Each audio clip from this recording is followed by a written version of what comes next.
Shalom Bapak Ibu Saudara semuanya. Shalom. Juga yang beribadah lewat live streaming. Shalom.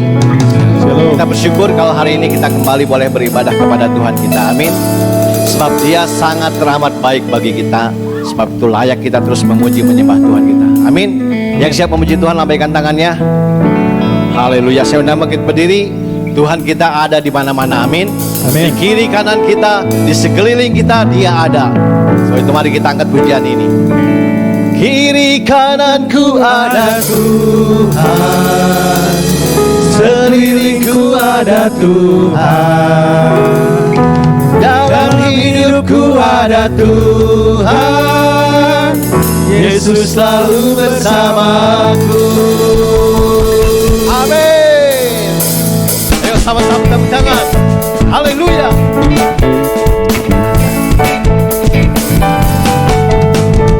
Ku selalu memandang Tuhan, ku selalu memuji Dia. Ku percaya kepada Tuhan, ku berpasrah kepadanya.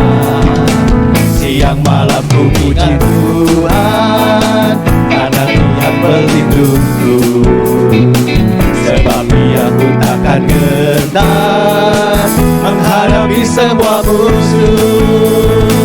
Kiri kananku ada Tuhan, kelilingku ada Tuhan, dalam hidupku ada Tuhan, Yesus selalu bersamaku. Kiri kananku ada Tuhan, kelilingku ada Tuhan, dalam hidupku ada Tuhan, Yesus selalu bersamaku.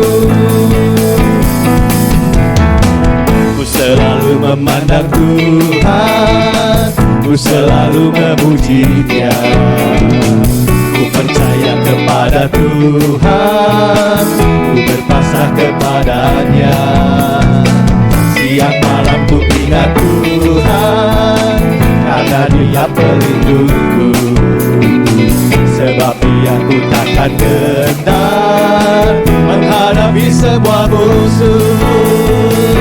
Kiri kananku ada Tuhan, sekelilingku ada Tuhan, dalam hidupku ada Tuhan, Yesus selalu bersama. Kiri kanan ada Tuhan, kiri kananku ada Tuhan. Amin Tuhan. Sekelilingku ada Tuhan. Haleluya. Dalam hidupku ada Tuhan, Yesus selalu bersama. Katakan kiri kanan, kiri kananku ada Tuhan, kelilingku ada Tuhan, dalam hidupku ada Tuhan, Yesus selalu bersama. Sekali lagi kiri kananku, kiri kananku ada Tuhan, sekelilingku ada Tuhan, dalam hidupku ada Tuhan, Yesus selalu bersama. Kiri kanan, kiri kananku ada Tuhan, sekelilingku ada Tuhan, dalam hidupku ada Tuhan, Yesus selalu bersama. Lebih lagi katakan, kiri kananku ada Tuhan, sekelilingku ada Tuhan, dalam hidupku ada Tuhan, Yesus selalu bersamaku. Dalam hidupku ada Tuhan, Yesus selalu bersamaku. Dalam hidupku ada Tuhan, Yesus selalu bersamaku. Haleluya. Haleluya. Sebelum duduk, berikan salam kiri kanan, katakan Allah ada di hidup kita. Amin.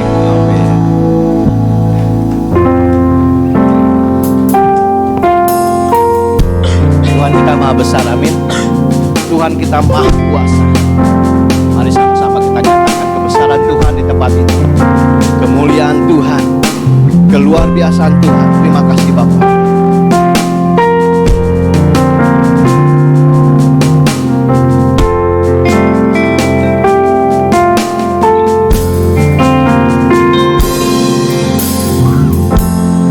Ku sembah Kau Rajaku, sebab mulialah nama-Mu.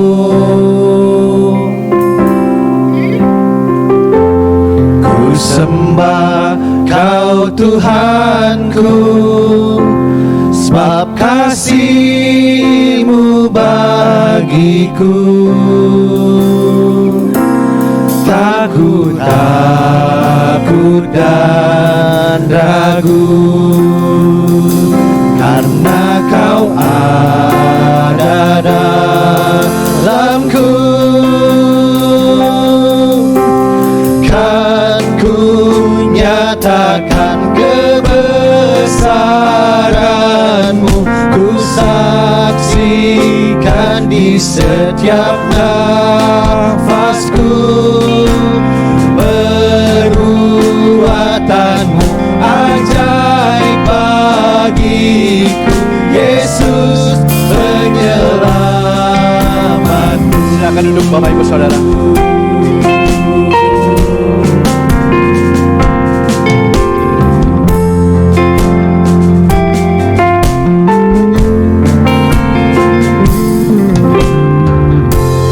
Ku sembah Kau Rajaku, sebab mulialah nama-Mu. Ku sembah Kau Tuhanku, sebab kasih-Mu bagiku. Takut dan ragu, karena Kau ada dalamku. Kan ku nyatakan kebesaran, ku saksikan di setiap nafasku. Perbuatan-Mu ajaib bagiku, Yesus penyelamat. Ku nyatakan, kan ku nyatakan kebesaran-Mu, ku saksikan di setiap nafasku. Perbuatan-Mu ajaib bagiku, Yesus penyelamat. Katakan, biar alam raya, biar alam raya seisi semesta bertelut memandang-Mu. Buat seluruh karya-Mu, oh Yesus, Engkaulah Raja termu. Biar alam raya, biar alam raya seisi semesta bertelut memandang-Mu. Buat seluruh karya-Mu, oh Yesus, Engkaulah Raja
sebab Dia dahsyat, Dia ajaib, Dia luar biasa. Haleluya.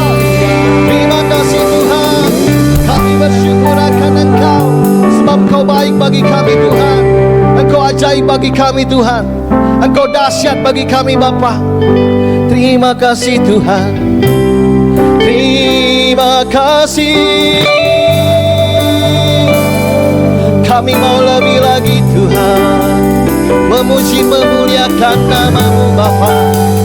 Dengan segenap hati kami, dengan segenap jiwa kami. Haleluya.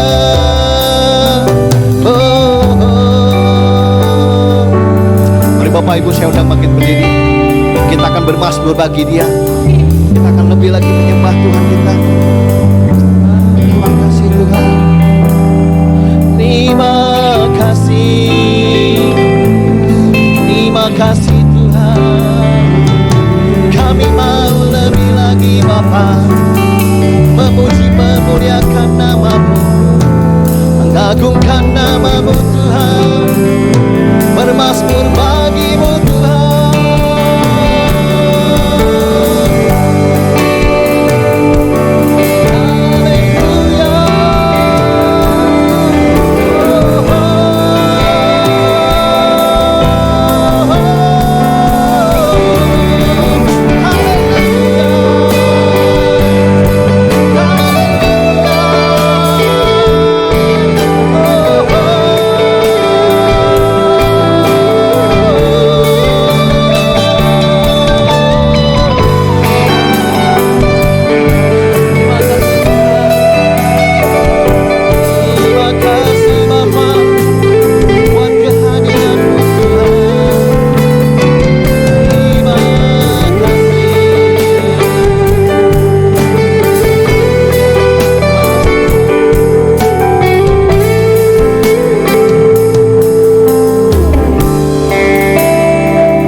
Nyatakan kebesaran-Mu, ku saksikan di setiap nafasku. Perbuatan-Mu ajaib bagiku, Yesus penyelamatku. Kan ku nyatakan kebesaran-Mu, ku saksikan di setiap nafasku. Perbuatan-Mu ajaib bagiku, Yesus penyelamat. Lebih lagi katakan.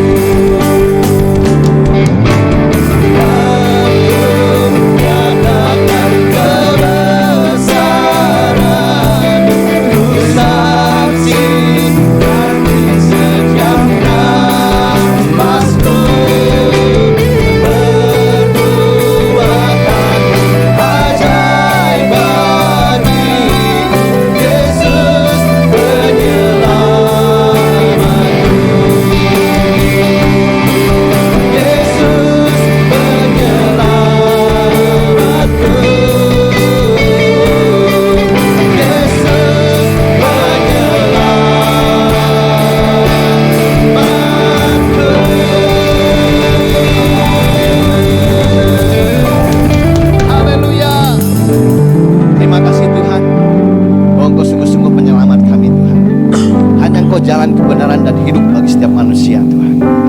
Terima kasih Bapa. Kami sungguh bersyukur dan kami bangga memiliki Allah seperti-Mu Tuhan. Engkau sungguh baik dan teramat baik bagi kami Tuhan.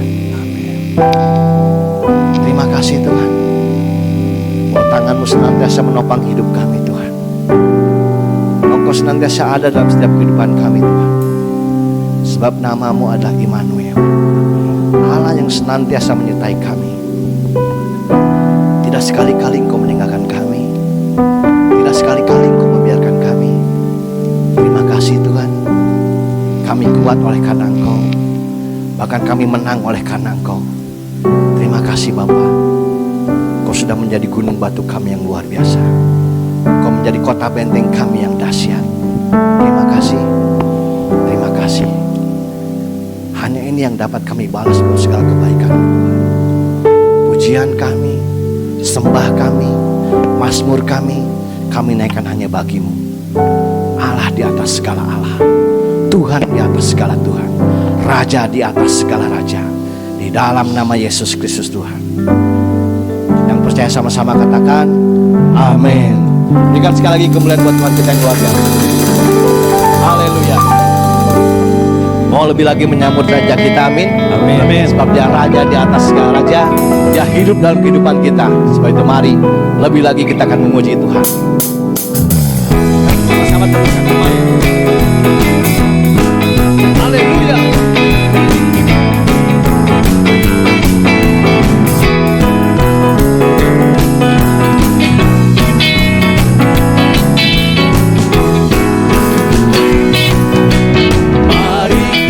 Sambut Sang Raja, mari kita puji namanya. Dia yang maha mulia, Dia yang maha kuasa. Yesus, Yesus, Yesus namanya. Mari kita sambut. Mari kita sambut Sang Raja. Amin. Mari kita puji namanya. Haleluya. Dia yang maha mulia, Dia yang maha kuasa. Yesus, Yesus, Yesus namanya. Katakan puji Hosana. Puji Hosana, puji Hosana, puji Hosana, mulia namanya. Puji Hosana, puji Hosana, puji Hosana, mulia namanya. Mari kita sambut. Mari kita sambut Sang Raja. Mari kita puji namanya. Dia yang maha mulia. Dia yang maha mulia, Dia yang maha kuasa. Yesus, Yesus, Yesus. Sekali lagi, mari kita sambut. Mari kita sambut Sang Raja. Haleluya. Mari kita puji namanya. Dia yang maha mulia, Dia yang maha kuasa. Yesus, Yesus, Yesus namanya. Sama-sama. Puji Hosana, Hosana, Hosana, puji Hosana, mulia namanya. Puji Hosana. Puji Hosana, puji Hosana, mulia namanya. Puji Hosana. Puji Hosana, puji Hosana, puji Hosana, mulia namanya. Puji Hosana, puji Hosana, puji Hosana, mulia namanya. Mulia namanya. Mulia namanya. Haleluya. Dia Raja di atas segala Raja. Amin. Engkaulah Raja atas dunia yang menghancurkan kutuk dan membebaskan jiwa. Kami bersorak, bertepuk tangan. Engkau Tuhan berjaya dan memberitahu untuk selamanya. Yes. Haleluya. Ayo lebih lagi bertepuk tangan buat Tuhan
Terpujilah nama-Mu Tuhan, kuat dan penuh kemuliaan. Satu suara kami nyatakan kebesaran-Mu Tuhan, kebesaran-Mu tetap selamanya. terpuji Engkau Tuhan. Terpujilah nama-Mu Tuhan, ajaib dan penuh keagungan. Satu hati kami nyatakan, kerajaan-Mu kekal selamanya.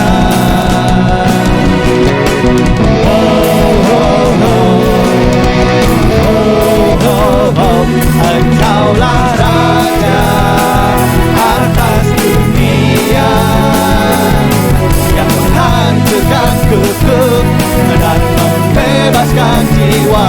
Kami bersorak, bertepuk tangan, bahwa Tuhan berjaya dan memberitahu untuk selamat. Haleluya.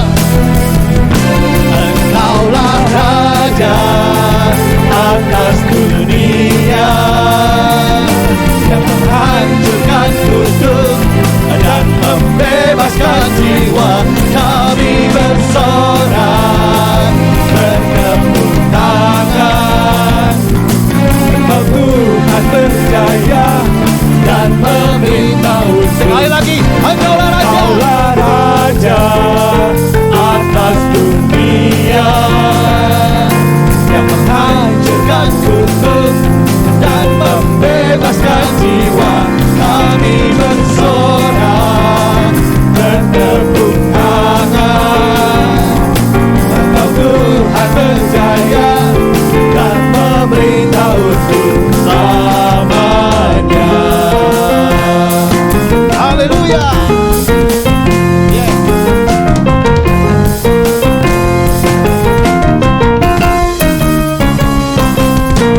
Amin. Silakan duduk Bapak Ibu Saudara.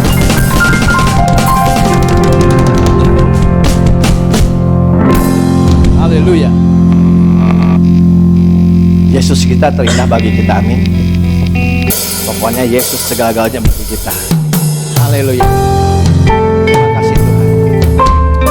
Kami datang dengan penuh kerinduan untuk berjumpa dengan-Mu. Karena Kau sungguh indah bagi kami. Terima kasih.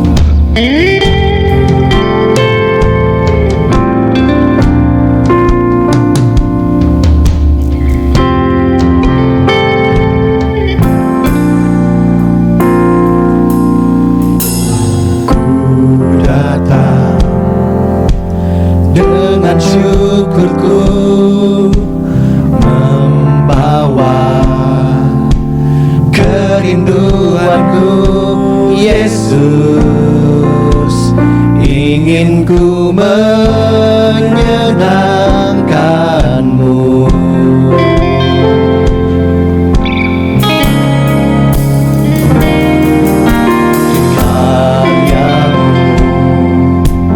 Indah bagiku, kasih-Nya menyelamatkanku. Yesus, inilah persembahanku.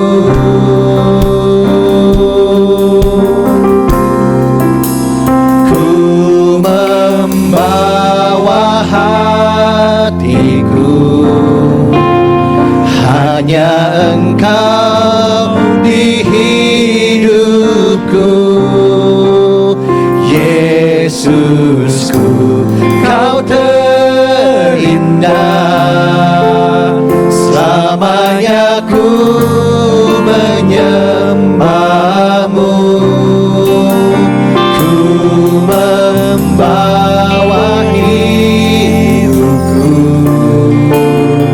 inilah persembahanku untuk Yesusku yang terindah. aku menyembahmu, Yesus.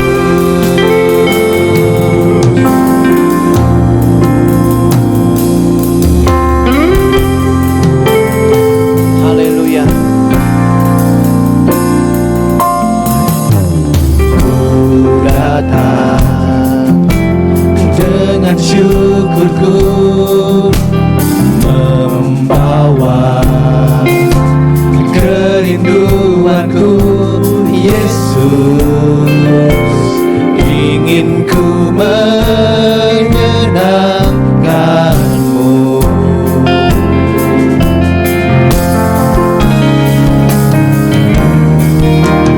karyamu indah bagiku, kasih yang menyelamatkanku, Yesus. Inilah persembahanku,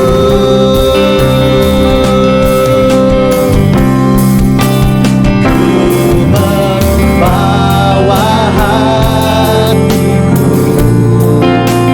hanya Engkau di hidupku, Yesusku. Kau terindah, selamanya ku menyembahmu, ku membawa hidupku. Inilah persembahanku untuk Yesusku yang terindah, selamanya ku menyembahmu, Yesus. Katakan bahwa ku erat di hati,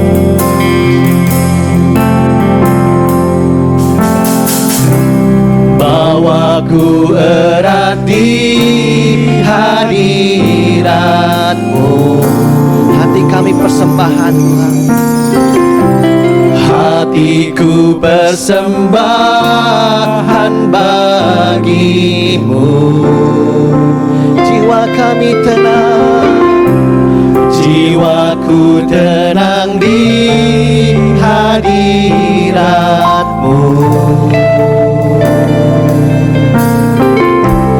Hatiku aman dalam kasih-Mu, bahwa ku erat di hadirat-Mu. Hatiku persembahan bagimu, jiwaku tenang di hadirat. Hati kami aman dalam kasih-Mu, hatiku aman dalam kasih-Mu.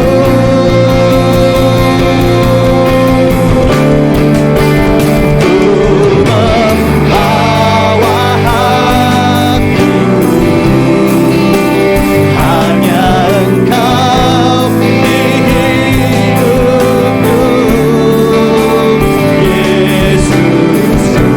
Engkau terindah, selamanya ku menyembahmu,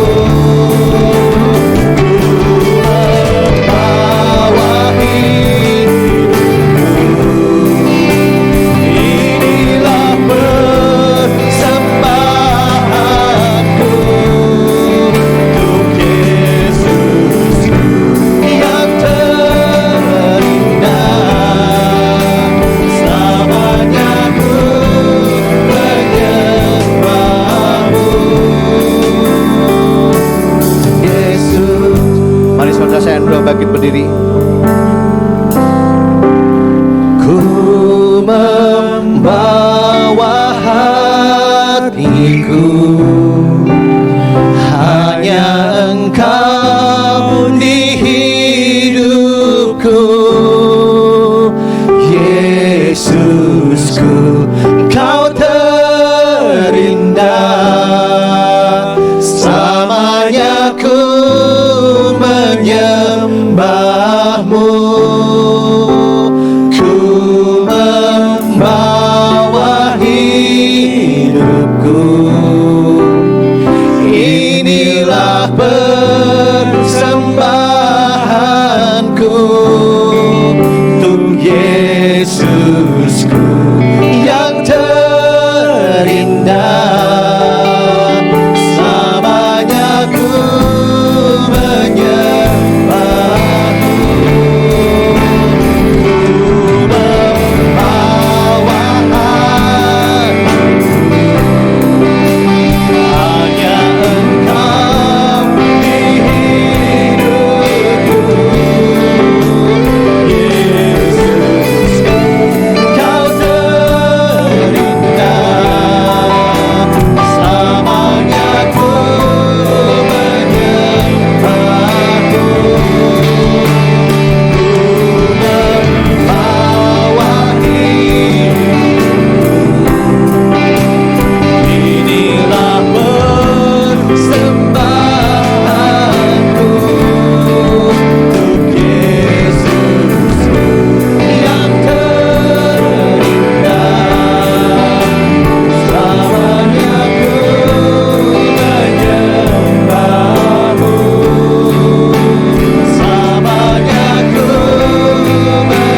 Selamanya ku menyembahmu, selamanya ku menyembahmu, selamanya ku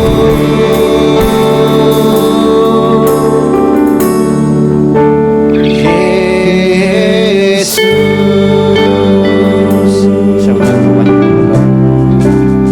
Pak Junius.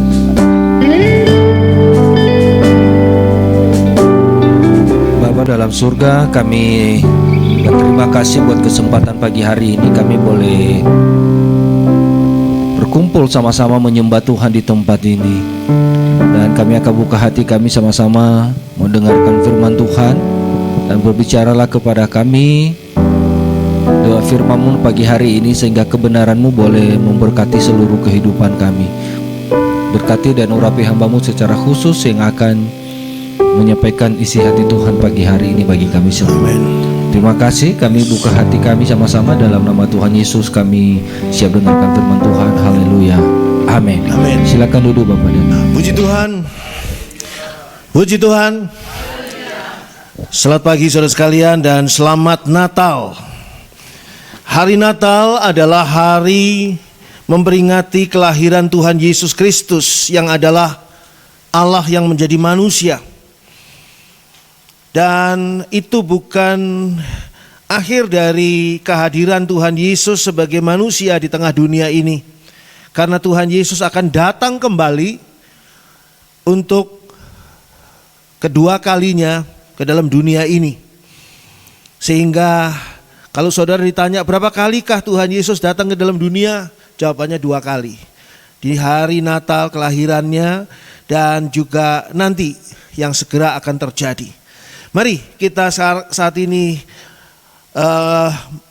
belajar firman Tuhan dari Yohanes 18, Injil Yohanes. Ada dialog yang menarik di sana. Yohanes 18 ayat 33 sampai dengan 37. Mari.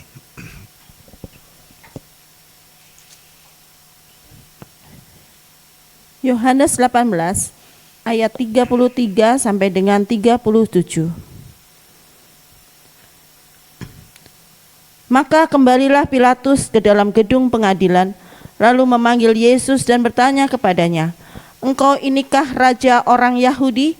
Jawab Yesus, "Apakah engkau katakan hal itu dari hatimu sendiri, dan atau apakah orang lain mengatakannya kepadamu tentang aku?"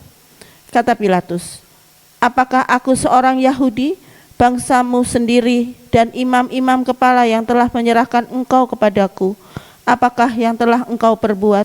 Jawab Yesus, "Kerajaanku bukan dari dunia ini. Jika kerajaanku dari dunia ini, pasti hamba-hambaku telah melawan, supaya aku jangan diserahkan kepada orang Yahudi, akan tetapi kerajaanku bukan dari sini. Maka kata Pilatus kepadanya, jadi engkau adalah raja? Jawab Yesus, engkau mengatakan bahwa aku adalah raja. Untuk itulah aku lahir, dan untuk itulah aku datang ke dalam dunia ini, supaya aku memberi kesaksian tentang kebenaran. Setiap orang yang berasal dari kebenaran mendengarkan suaraku. Dialog yang menarik ini adalah antara Tuhan Yesus dengan Pilatus. Pilatus adalah pemimpin dari orang-orang bangsa Romawi yang menjajah orang-orang Yahudi pada waktu itu, dan Tuhan Yesus saat itu sudah ditangkap. Dan Tuhan Yesus yang ditangkap ini dibawa ke hadapan Pilatus karena orang Yahudi bermaksud untuk membunuh Yesus. Tetapi orang Yahudi tidak punya wewenang untuk membunuh Yesus, tidak punya alasan juga. Oleh sebab itu orang Yahudi membawa Yesus ke hadapan Pilatus dengan harapan bahwa kerajaan Romawi atau orang-orang Romawi merasa terancam dengan Yesus yang hadir sebagai Raja Yahudi. Tetapi inilah dialog yang sangat menarik antara Yesus dengan Pilatus yang memberikan kepada kita pelajaran yang luar biasa. Kalau kita lihat pada ayat 33, ada sebuah pertanyaan di sana. Maka kembalilah Pilatus ke dalam gedung pengadilan, lalu memanggil Yesus dan bertanya kepadanya, engkau inikah raja orang Yahudi? Setiap pertanyaan selalu punya tujuan. Saudara kira-kira bisa memperkirakan apa tujuan Pilatus bertanya seperti ini? Engkau inikah raja orang Yahudi? Apakah Pilatus akan menyembah Yesus kalau ternyata benar dia raja orang Yahudi? Apakah Pilatus akan menghormati Yesus kalau ternyata benar Yesus ini adalah orang Yahudi? Atau Pilatus sedang mencari alasan untuk bisa mendakwa Yesus dan membawanya ke dalam hukuman? Pertanyaan itu selalu punya tujuan. Dan pertanyaan Pilatus ini sangat relevan, sangat berhubungan dengan pribadi atau keberadaan Yesus. Nanti setelah kita baca yang ayat-ayat selanjutnya tadi sudah kita baca, kita tahu bahwa ternyata pertanyaan Pilatus ini adalah pertanyaan yang ada hubungannya. Jadi Pilatus tidak bertanya sesuatu hal yang tidak ada kaitannya dengan kehidupan Yesus. Ini ada hubungannya dengan Yesus dan ini adalah hal yang penting sekali. Pada ayat yang ke-34, Yesus yang sesungguhnya Maha Tahu itu malah balik bertanya. Pertanyaan dijawab dengan pertanyaan. Pertanyaannya ini adalah tentang latar belakang dari pertanyaan Pilatus. Jawab Yesus, apakah engkau katakan hal itu dari hatimu sendiri? Atau adakah orang lain yang mengatakannya kepadamu tentang aku? Saya percaya Yesus sudah bisa membaca isi hati dari Pilatus. Saya percaya saudara juga bisa menyimpulkan dari apa yang dipertanyakan Pilatus. Dari mana kira-kira Pilatus punya ide bahwa Yesus ini adalah raja? Tidak mungkin Pilatus muncul sendiri dari hatinya satu ide bahwa Yesus ini adalah raja. Pasti dia mendengar. Mendengar dari mana? Mendengar dari dakwaan orang-orang Yahudi yang membenci Yesus. Jadi ketika Tuhan Yesus bertanya, is that your own idea? Dalam New International Version. Or did others talk to you about me? Apakah engkau katakan hal itu dari hatimu sendiri? Atau adakah orang lain mengatakannya kepadamu tentang aku? Pertanyaan yang sama Yesus tanyakan kepada saudara dan saya. Siapa Yesus menurut saudara dan saya? Yesus menurut saya adalah Tuhan, Allah yang maha kuasa. Yesus menurut saya adalah Raja yang maha kuasa di atas segala raja. Yesus adalah gembala yang baik. Yesus adalah sahabat, Yesus adalah imam dan sebagainya. Pertanyaannya, apakah engkau katakan hal itu dari hatimu sendiri? Adakah orang lain yang mengatakannya kepadamu tentang aku? Dulu saya mengatakan bahwa Yesus itu Tuhan karena ada orang yang mengatakannya kepada saya. Ada hamba-hamba Tuhan yang memperkenalkan Yesus. Ada ibu saya ayah saya memperkenalkan Yesus kepada saya sebagai Tuhan. Dulu kalau saya ditanya begini, saya jawab, ya karena ada orang lain yang mengatakannya kepada saya tentang Yesus. Sekarang pertanyaannya, hal yang sama ditanyakan kepada saya, maka jawaban saya, oh tidak. Itu dari hati saya sendiri. Karena saya sudah mengenal dan mengalami Yesus. Kalau saudara belum mengenal dan mengalami Yesus, saudara tahu tentang Yesus itu siapa, atau Yesus itu dianggap sebagai siapa, pasti itu muncul karena ada orang lain yang mengatakannya, bukan karena muncul dari hati saudara sendiri. Ini adalah satu hal yang berbeda sekali. Kalau muncul dari hati kita sendiri adalah itu sebuah pengakuan diri. Kalau dikatakan oleh orang lain, mungkin saya hanya ikut-ikutan. Mungkin saya, ya supaya saya tidak ketinggalan berita, maka saya mengatakan bahwa Yesus itu Tuhan, supaya saya itu dilihat sebagai orang yang katakanlah rohani, orang yang luar biasa dan sebagainya. Di dalam hubungan saya dengan pengertian saya dengan agama, dengan spiritual, maka saya katakan Yesus itu Tuhan. Apa buktinya Yesus itu Tuhan bagi saudara? Bisakah saudara membuktikan bahwa Yesus itu Tuhan bagi saudara? Kalau saudara hanya mendengar dari orang lain seperti Pilatus mendengarnya, maka dia ragu-ragu dan tidak percaya dan harus ditanyakan lagi apakah Yesus adalah Raja. Dan ini adalah hal yang sangat-sangat penting bagi kehidupan rohani saudara. Seandainya pertanyaan ini dimunculkan pada saat saudara mau melangkah masuk ke dalam surga. Siapa Yesus? Yesus Tuhan dan Raja saya. Apakah kau katakan itu dari hatimu sendiri? Ataukah dari orang lain yang kau dengar? Did others talk to you about me? Kira-kira saudara jawab apa di depan pintu surga nih?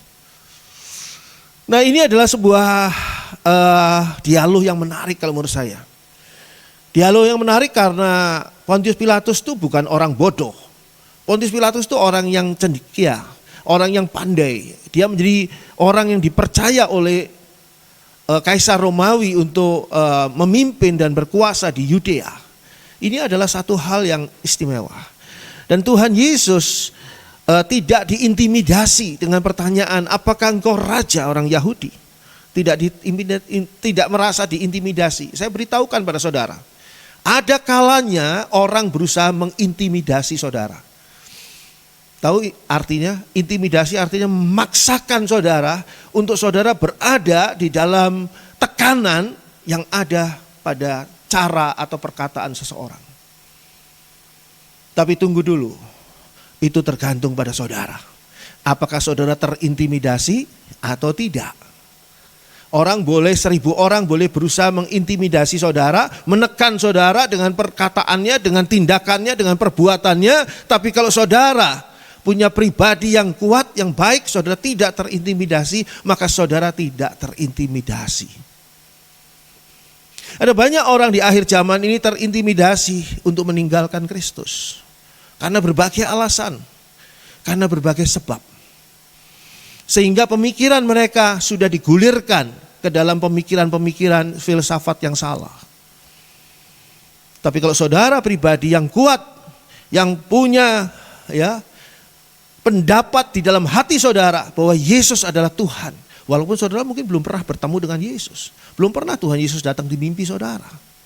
Belum pernah Tuhan Yesus memperlihatkan diri di depan saudara. Tapi saudara mempunyai satu keyakinan yang kuat bahwa dari dalam hati saudara Yesus adalah Tuhan, dan itu namanya iman. Nah, ini adalah hal yang sangat luar biasa dalam dialog ini. Is that your own idea, or did others talk to you about me? Lalu ayat 35. Kemudian Pilatus menjelaskan. Kata Pilatus, ini di sini ya, ayat 35. Kata Pilatus, apakah aku seorang Yahudi?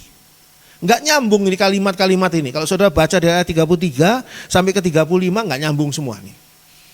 Apakah aku seorang Yahudi? Kira-kira apa yang di dalam pikirannya Pilatus? Kalau saudara ditanya oleh seseorang, ya, orang itu pasti punya tujuan dalam bertanya. Dan ketika, termasuk orang yang asal bertanya, misalnya orang yang asal bertanya itu orang yang kebetulan ketemu dengan saudara di ruang tunggu sebuah bank.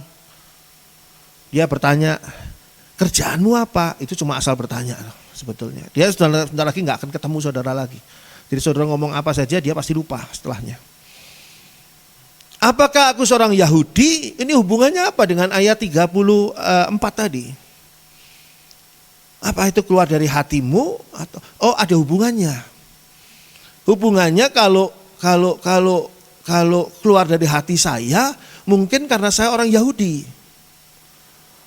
Tapi kalau ini adalah dikatakan oleh orang lain, berarti ada kemungkinan saya bukan orang Yahudi, karena Tuhan Yesus tidak populer. Saya beritahukan saudara, Tuhan Yesus tidak populer di luar kaum Yahudi pada waktu itu. Berbeda dengan zaman sekarang. Apakah aku seorang Yahudi? Apa kamu kira bahwa aku ini yang akan menuduhmu?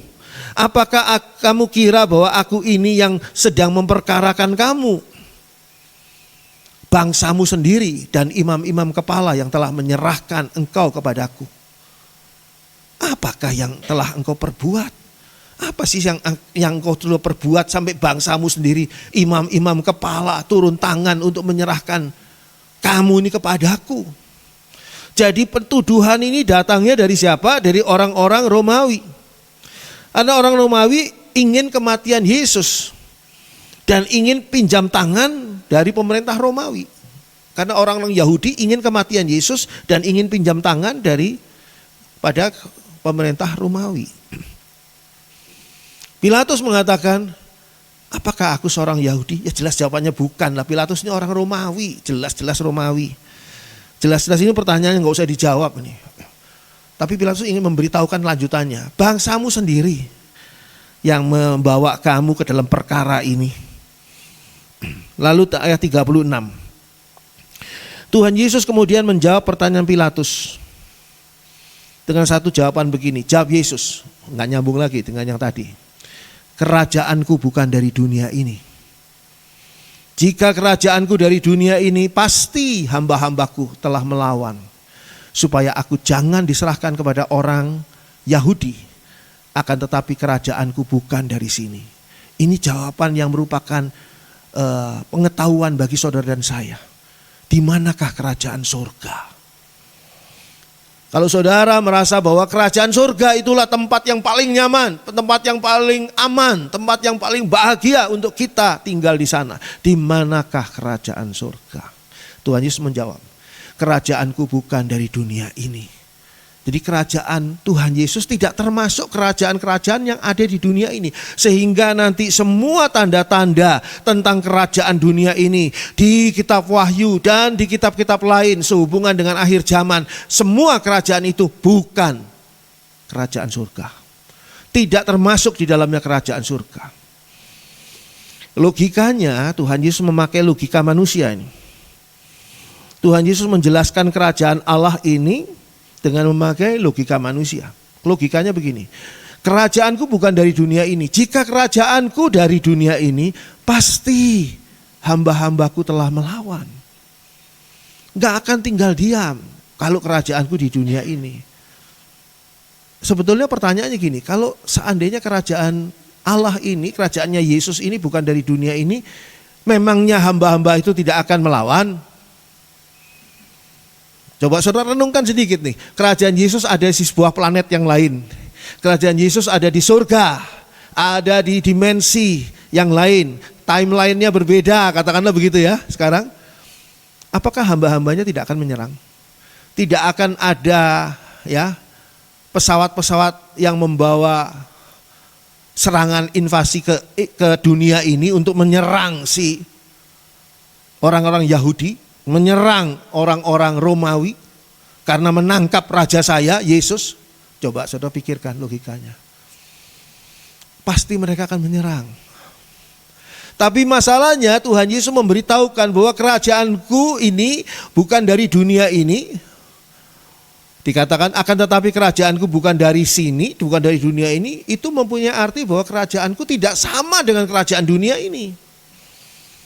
Cara berpikirmu salah kalau cara berpikirmu adalah memakai pikiran kerajaan dunia. Saudara mengerti kan kerajaan itu seperti apa sih? Sebutlah 1-2 kerajaan yang saudara ingat, pasti saudara tahu lah kurang lebih begitu ya. Tapi kerajaan surga itu tidak seperti itu. Kerajaan surga itu tidak di dalam tata cara seperti itu. Sehingga dikatakan kerajaanku bukan dari sini. Jadi jangan berpikir kerajaan Allah dengan pikiran dalam tanda kutip kerajaan dunia. Itu maksudnya. Kerajaan Allah harus saudara pahami dengan cara berpikir Allah. Yang luar biasa, yang dahsyat, lebih dahsyat dibandingkan kerajaan manapun juga. Lalu ayat 37, Pilatus menarik kesimpulan. Maka kata Pilatus kepadanya, jadi engkau adalah raja. Balik lagi ke pertanyaan pertama. Jadi engkau adalah raja, ini kesimpulannya dia. Tinggal jawabannya ya atau bukan gitu kan. Jadi engkau adalah raja, jawab Yesus. Engkau mengatakan bahwa aku adalah raja. Jadi pertanyaan Pilatus, jadi engkau adalah raja, oleh Tuhan Yesus diangkat menjadi pengakuan Pilatus. Pilatus ini pemimpin Romawi di Yudea mengakui bahwa Yesus adalah raja. Dari mana kesimpulannya? Dari pertanyaan Pilatus, jadi engkau adalah raja. Yesus mengatakan, engkau mengatakan bahwa aku adalah raja. Entah apa yang kamu pikirkan, Pilatus, apapun yang kamu pikirkan, apapun pengertianmu, tapi kamu mengakui atau kamu menanyakan bahwa engkau adalah raja. Pilatus bisa bertanya dengan kalimat yang berbeda. Jadi, engkau bukan raja kan? Nah, bisa nanya gitu. Bukan raja, ini enggak, engkau raja. Lalu jawab Tuhan Yesus, untuk itulah aku lahir. Coba perhatikan di sini. Natal adalah kelahiran raja. Itu sebabnya Majus datang untuk menyembah dia. Untuk apakah Yesus lahir? Tuhan Yesus menjawab sendiri dengan sangat jujur. Untuk itulah aku lahir. Untuk menjadi raja itulah aku lahir. Atau proses menjadi raja harus melalui kelahiran Yesus di muka bumi. Jadi proses menjadi raja itu banyak cara ya. Banyak kisah-kisah orang menjadi raja dengan banyak kisah yang tidak seragam, tidak sama. Kalau Tuhan Yesus menjadi raja bagaimana prosesnya? Kalau saudara ditanya, gimana kira-kira prosesnya? Dia lahir ke dalam dunia. Dia mati. Dia bangkit, dia naik ke surga. Dia menjadi raja. Jadi prosesnya beda-beda. Ini prosesnya adalah aku lahir untuk menjadi raja. Dan untuk itulah aku datang ke dalam dunia ini. Tujuannya apa? Untuk itulah aku datang ke dalam dunia ini. Artinya apa? Untuk jadi raja itulah aku datang ke dalam dunia ini. Supaya aku memberi kesaksian tentang kebenaran. Karena kebenaran ini barang langka. Tuhan Yesus mengatakan, jawaban Tuhan Yesus menjadi sangat penting untuk kita, para pengikut Kristus. Yang sebetulnya penting juga bukan cuma kita, penting juga untuk semua orang.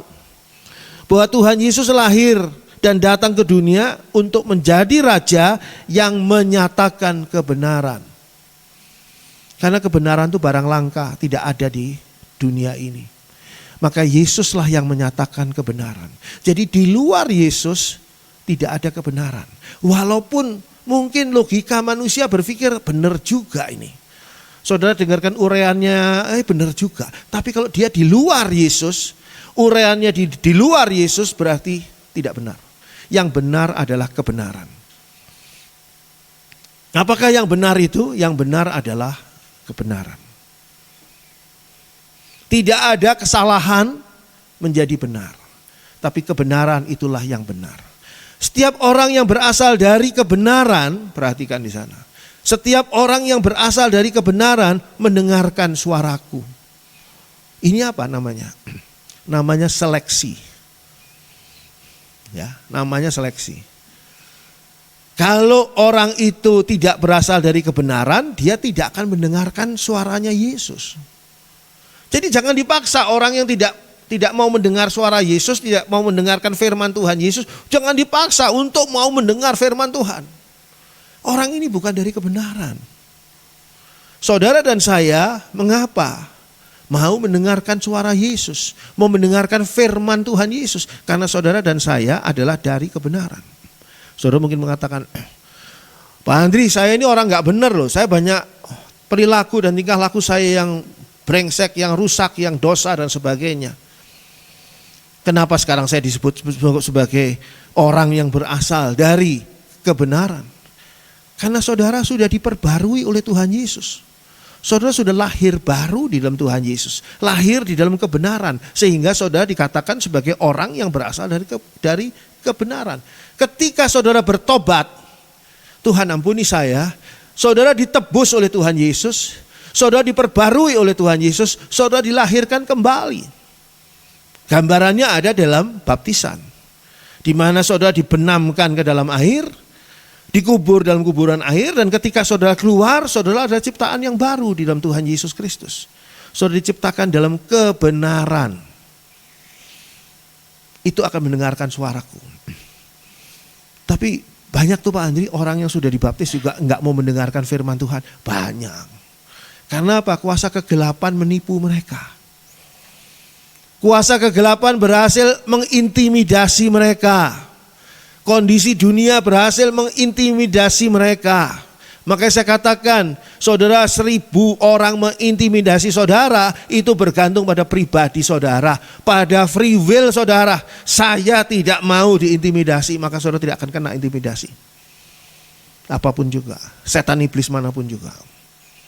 Tapi kalau orang itu ya mengatakan, iya benar juga, benar. Akhirnya apa? Dia pergi meninggalkan Yesus. Inilah yang ada.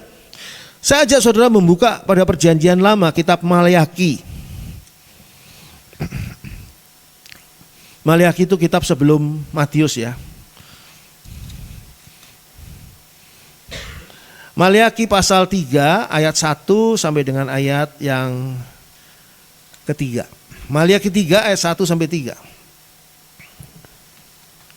Maleakhi 3 ayat 1 sampai 3.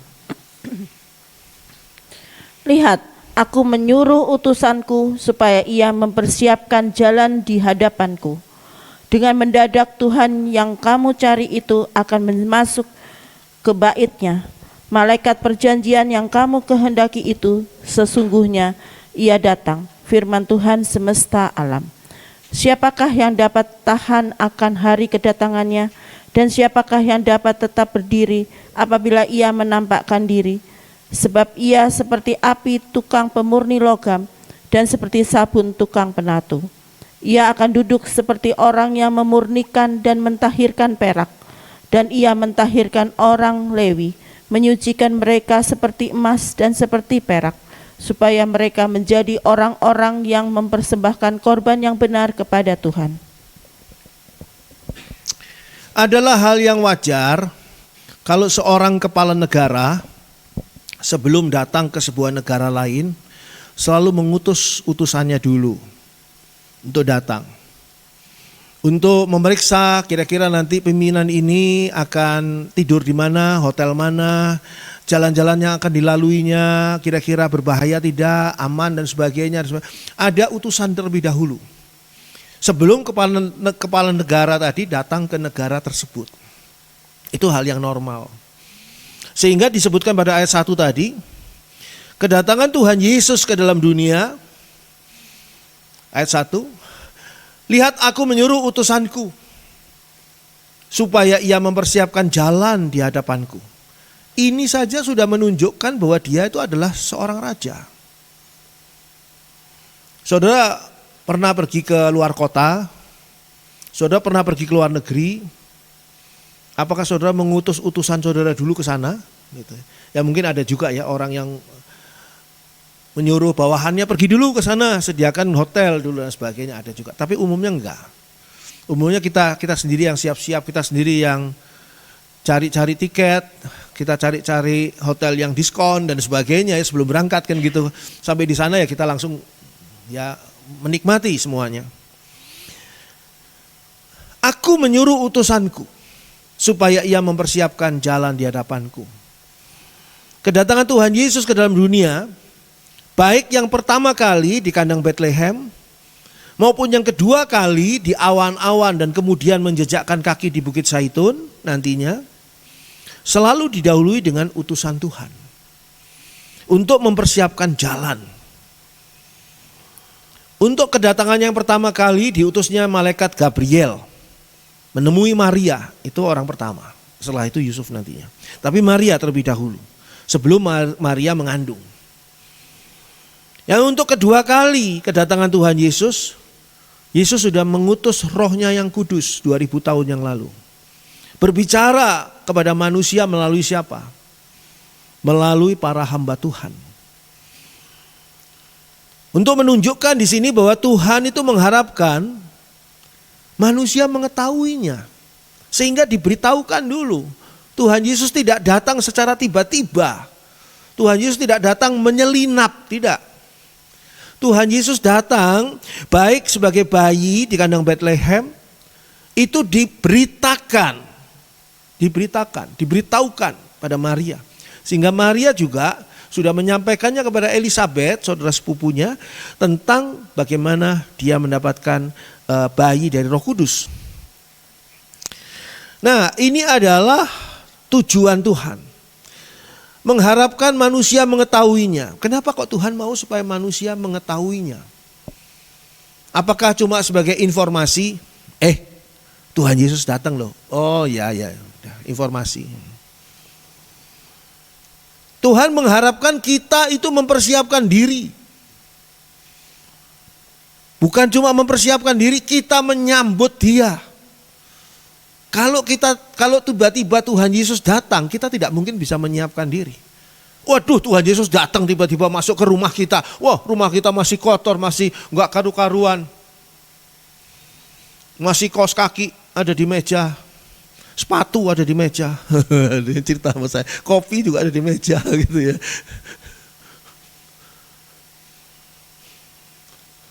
Ya, kadang-kadang gini. Kenapa kalau misalnya gereja mau pakai rumah Anda untuk jadi tempat ya persekutuan katakanlah gitu. Sekali aja atau 2 kali gitu. Wah, ribet Pak Andri. Kenapa? Mesti beres-beres. Mesti bersih-bersih, itu antara lain itu. Karena biasanya berarti saya bayangkan, wah ini rumahnya ini pasti cucian-cucian yang belum disetrika, bahkan belum dicuci, itu ada di ruang tamu nih, jangan-jangan ini. Kacau lah rumahnya ini pasti, wah, sehingga dia mesti beres-beres kok ada persekutuan di sana, makanya janganlah di rumah saya, di rumah yang lain aja lah. Karena memang harus menyambut, memang harus mempersiapkan diri. Nah, ketika Tuhan Yesus mau datang, diberitahukan, Tuhan Yesus mau datang. Saudara dan saya sudah diberitahu loh, firman Tuhan berkali-kali, Tuhan Yesus mau datang kembali nih. Saudara sudah mengetahui, oh sudah, contreng, udah. Saudara sudah mempersiapkan diri belum? Nah ini agak nggak bisa langsung dicontreng nih. Gimana sih cara menyiapkan dirinya Pak Andri? Dan saudara akan menyambut dia nggak? Bagaimana cara saudara menyambut dia? Apa saudara akan mengadakan tanggapan wayang kulit?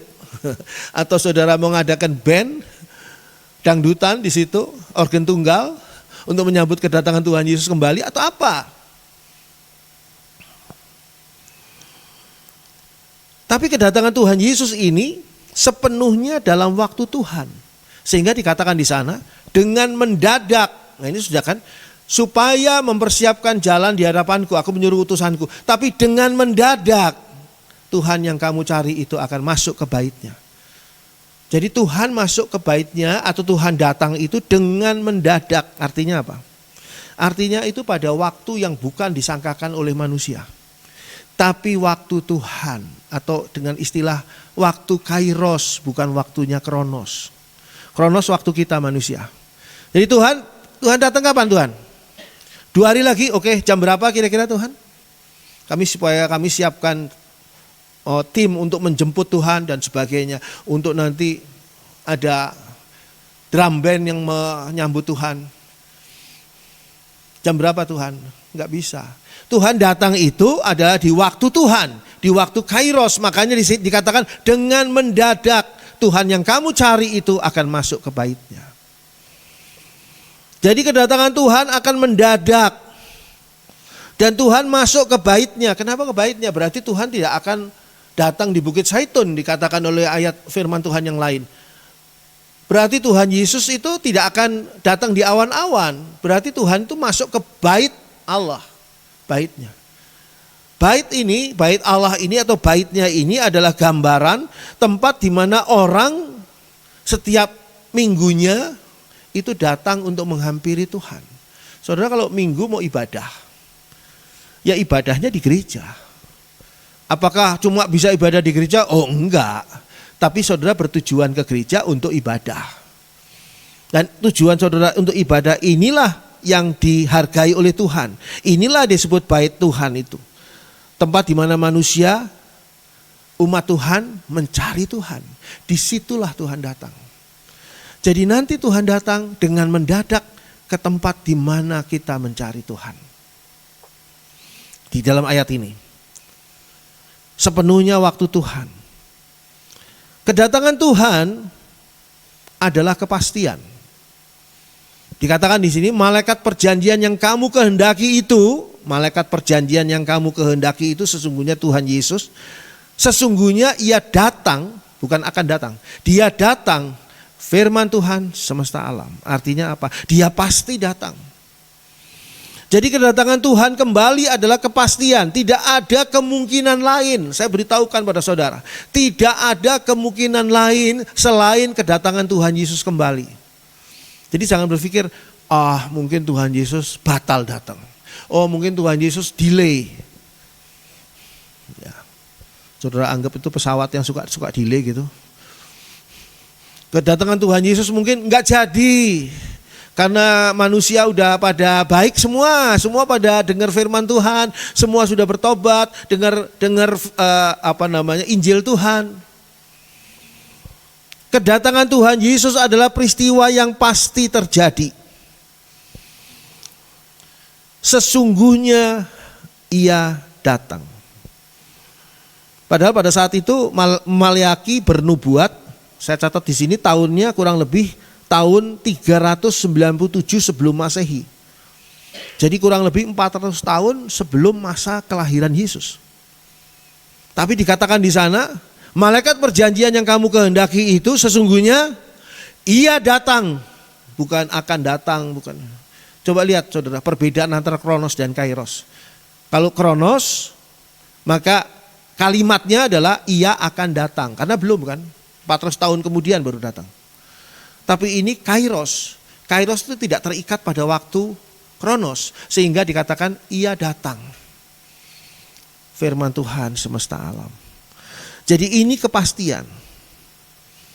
Dan kalau kita lihat pada ayat 2 dan 3 nanti. Kepada ayat 2 dan 3 dari Maleakhi pasal 3. Ayat 2. Siapakah yang dapat tahan akan hari kedatangannya? Dan siapakah yang dapat tetap berdiri apabila ia menampakkan diri?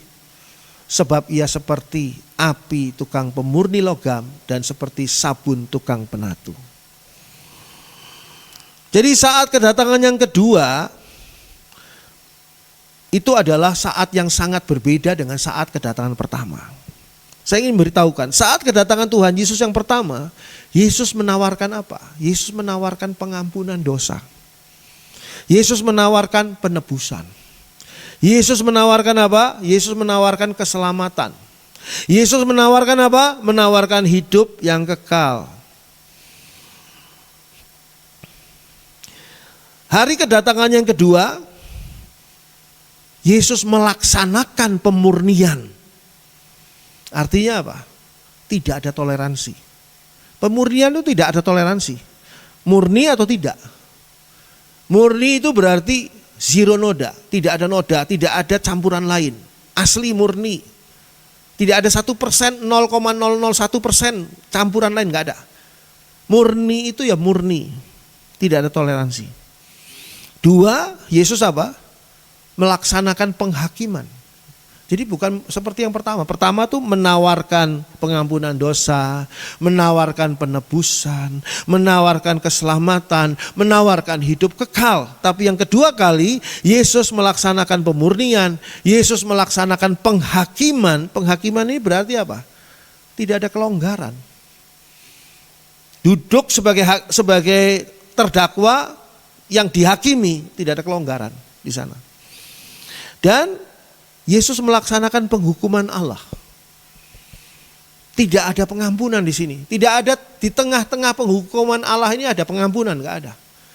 Tapi di kedatangan pertama kali Tuhan Yesus memberikan pengampunan. Ini perbedaannya. Hari kedatangannya ini dikatakan pada ayat 2 tadi dahsyat sehingga tidak ada manusia yang dapat bertahan, dan siapakah yang dapat tetap berdiri apabila ia menampakkan diri? Tidak ada seorang manusia pun yang bisa bertahan. Artinya apa? Tidak ada satu manusia pun yang bisa menunda. Dah ditunda saja kedatangan Tuhan Yesus, jangan sekarang deh. Nanti 10 tahun atau 100 tahun lagi deh. Nggak bisa, nggak ada satupun manusia bisa menunda. Tidak ada satu manusia pun yang bisa menghalangi. Gimana caranya teknologi manusia ini yang sudah super canggih dipakai demikian lupa diatur untuk menghalangi Yesus datang misalnya. Nggak bisa. Tidak ada yang bisa melawan Yesus. Yesus mau datang, mari kita lawan. Ini serangan alien yang namanya Yesus gitu ya. Orang-orang menganggap gitu. Ini serangan-serangan ke dunia nih. Mari kita orang-orang dunia bersepakat atau bersatu, kita membela dunia kita ini untuk melawan Yesus yang datang ini sebagai alien gitu kan. Alien itu makhluk yang tidak dikenal, itu alien. Atau tidak ada seorang pun manusia yang bisa membatalkan. Dah batal aja dah. Yesus datang batal aja. Gak ada yang bisa mengatur waktunya. Ketika Yesus mau datang diberhentikan waktunya. Diberhentikan, gak bisa. Bergulir terus sampai Yesus datang. Dan tidak ada yang bisa menganggap tidak ada. Saudara mungkin bisa menganggap negara Amerika itu tidak ada. Karena saudara belum pernah pergi ke Amerika. Saya juga belum pernah. Belum pernah ke Amerika, jadi ya nggak ada lah Amerika. Mungkin masih bisa. Tapi saudara tidak bisa menganggap tidak ada kedatangan Tuhan Yesus. Itu dahsyatnya Tuhan Yesus. Dan siapakah yang dapat tetap berdiri, artinya bertahan apabila ia menampakkan diri. Tidak seorang pun yang mampu bertahan. Sebab, ayat 2. Ia seperti api tukang pemurni logam dan seperti sabun tukang penatu. Api tukang pemurni logam itu berarti logam ini masih ada, misalnya emas dimurnikan pakai api. Emas ini kok masih ada unsur besinya sedikit, bakar lagi sampai si besi tadi rontok. Ini kok ada unsur-unsur lain selain emas, bakar lagi sampai rontok. Dia akan datang sebagai pemurni logam, seperti sabun tukang penatu. Ya penatu zaman sekarang mungkin ya ada noda yang masih cuek ya gitu, dianggap sudah selesai disetrika terus serahkan kepada yang punya kan, kalau sudah ke penatu kiloan gitu kan. Penatu zaman dulu enggak, ada noda itu dibersihkan sampai hilang, cari akal bagaimana cari pakai ramuan apa ya supaya hilang. Lalu ayat 3 dikatakan di sana ia akan duduk seperti orang yang memurnikan dan mentahirkan perak. Kenapa mesti duduk sih? Mesti dikatakan duduk di sana. Duduk itu artinya dia dengan tidak tergesa-gesa. Dia dengan serius, tidak sambil lalu. Nah, duduk itu tidak sambil lalu. Akan memurnikan dan mentahirkan perak. Dan perhatikan, ia akan mentahirkan, yang pertama kali disebut adalah orang Lewi. Menyucikan mereka seperti emas dan seperti perak, supaya mereka menjadi orang-orang yang mempersembahkan korban yang benar kepada Tuhan. Kenapa kok orang Lewi? Di antara 12 suku, hanya suku Lewi yang diberi tanggung jawab melayani Tuhan di bait Allah. Dulunya di tabernakel. Di tabernakel lalu di bait Allah, orang-orang Lewi. Berarti orang-orang Lewi ini adalah orang-orang yang bertanggung jawab atas kehidupan kerohanian Allah, kerohanian umat Allah. Orang Lewi ini yang bertanggung jawab. Kalau orang Lewi ini pelayanannya tidak benar, maka umat Allah juga akan tidak benar. Makanya orang Lewi ini ditanya tanggung jawabnya lebih dahulu. Jadi saudara, saya beritahu pada saudara, saudara jemaat jangan khawatir. Yang duluan ditanya oleh Tuhan adalah saya nantinya sebagai gembala. Tanggung jawab saya di hadapan Tuhan sebagai gembala. Kalau saudara tidak benar, sebetulnya ada kemungkinan saya tidak benar. Maka saya ditanya terlebih dahulu, dan ini tanggung jawab saya. Itu yang saya takut, yang saya ngeri. Itu sebabnya saya harus melakukan pekerjaan tugas sebagai gembala ini harus serius, harus benar, tidak boleh sembarangan. Dan ini merupakan hal yang harus dipertanggungjawabkan kelak kemudian hari. Lalu sekarang kita buka ayat Natal, Matius 2. Setelahnya Maleaki itu Matius ya. Matius 2. Ayat 1 dan 2. Matius 2 ayat 1 dan 2. Sesudah Yesus dilahirkan di Betlehem di tanah Yudea pada zaman Raja Herodes, datanglah orang-orang Majus dari timur ke Yerusalem dan bertanya-tanya, "Di manakah dia, raja orang Yahudi yang baru dilahirkan itu? Kami telah melihat bintangnya di timur dan kami datang untuk menyembah dia." Orang Majus, jangan saudara kira cuma 3 orang ya, itu saudara ketinggalan zaman. Yang 3 itu adalah macam hadiahnya orang Majus kepada bayi Yesus. Itu pun juga tidak cuma 3 benda gitu, tapi 3 macam. Mas, ada kelompok-kelompok mas, kelompok kemenyan, dan kelompok-kelompok mur. Tapi orang Majusnya rombongan. Sebab orang Majus itu datang dari negeri kafir, negeri Persia. Sekarang kurang lebih lokasinya di daerah Iran sekarang. Jadi cukup jauh ke tempat Tuhan Yesus di Nazaret. Waktu itu Tuhan Yesus sudah di Nazaret. Cukup jauh. Tidak mungkin membawa emas, kemenyan, dan mur, barang berharga yang mahal harganya itu cuma 3 orang. Dirampok mereka di jalan. Pulangnya mereka jalan kaki, ontanya pun diambil sama perampok-perampoknya. Pakaiannya pun diambil pasti. Nggak mungkin. Jadi mereka itu rombongan besar orang Majus ini. Mereka, apa yang mereka lakukan? Di dalam ayat pertama dijelaskan tadi. Mereka tuh menantikan Yesus.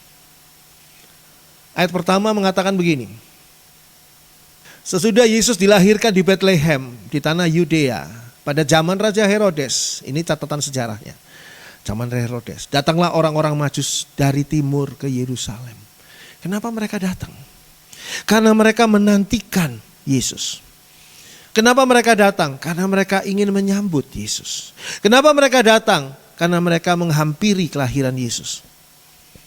Apa yang mereka gunakan? Mereka gunakan tanda dan arahan bintang yang khusus pada waktu itu terbit pada masa itu. Jadi bintang itu nggak pernah terbit lagi. Bintang itu terbitnya sekali itu saja pada masa itu.